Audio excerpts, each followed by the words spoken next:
বাংলাদেশের যে ডাইনি ভারতে বসে বাংলাদেশকে অস্থিতিশীল করতে চায়, আমরা তাকে হুঁশিয়ারি দিতে চাই, তোমার দেশে ফেরার স্বপ্ন বাস্তবায়ন হবে।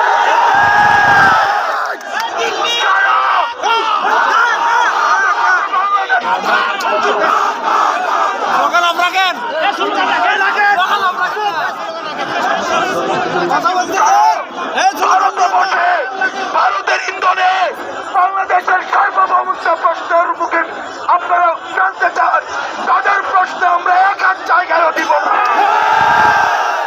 অন্তর্বর্তীকালীন সরকারকে বলতে চাই, ইসকন নামে ধর্মীয় উগ্রবাদী যে সন্ত্রাসী গোষ্ঠী, এই সন্ত্রাসী গোষ্ঠীকে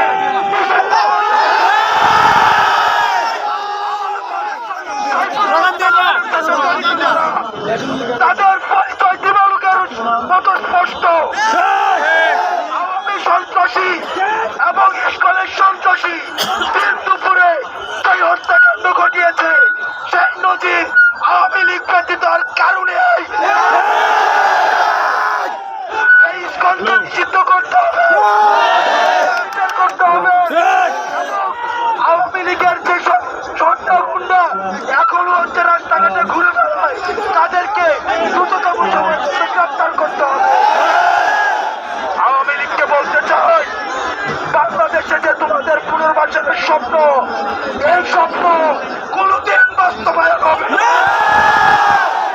আমাদের রক্তের উপরে মারিয়ে, শহীদের রক্তের উপরে মারিয়ে আর বাকি এজেন্ডা বাস্তবায়নের সুযোগ দেওয়া হবে। কোন উগ্রবাদী ধর্মগোষ্ঠীকে আর বাংলাদেশে আসতে দেওয়া হবে না।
আমার শহীদ ভাইয়ের মৃতর দেহকে সামনে রেখে বলতে চাই,